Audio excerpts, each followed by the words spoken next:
Okay, so do you even need a cover letter at all? And the answer is yes. Emphatically, yes, you do need a cover letter. Well, I guess this is a short lesson. Like, yes. Well, okay, there's more to it. Like, what does it look like, and how do we design it, and what's a good cover letter?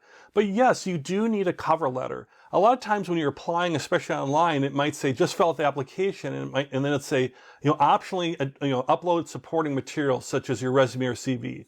Would you ever apply and not upload that resume or CV that you worked so hard on? Of course not. If you have the ability to, and you always usually do with that, you'd upload that. But also it'd say like cover letters. Optionally, you could upload a cover letter.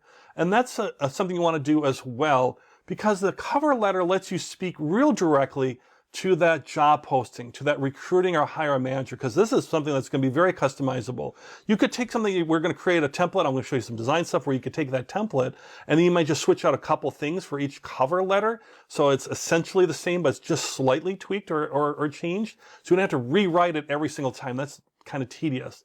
But it really lets you speak directly to that hiring manager or company, where your resume has to cover so much ground that some of it can speak directly, but a lot of it's just more informational, where this could be like really having the start of a conversation, really. So don't make it a form letter. Don't send out the same cover letter to everybody. Customize it even just a little bit can make all the difference, and we'll show you that when we get into the sign. Cover letters, 1 page is the maximum.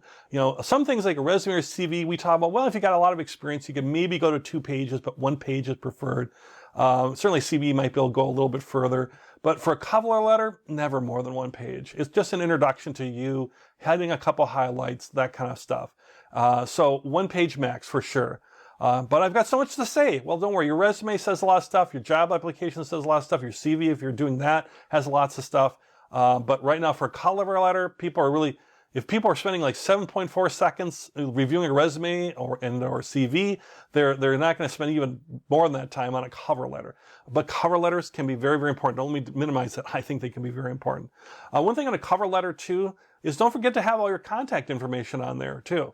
Your phone number, particularly your cell phone number, is really what you want. Your email, a personal email, your LinkedIn, there. If you have a personal website or other stuff you want to direct people to, great. But at minimum, I would say phone number, email, LinkedIn address.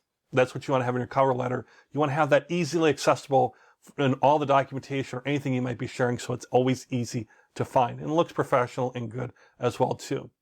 So let's go on the next lesson where we're going to talk about, like, how do we write this? How do we format it? And what should we be emphasizing on in a good cover letter? And make this really an easy process for you.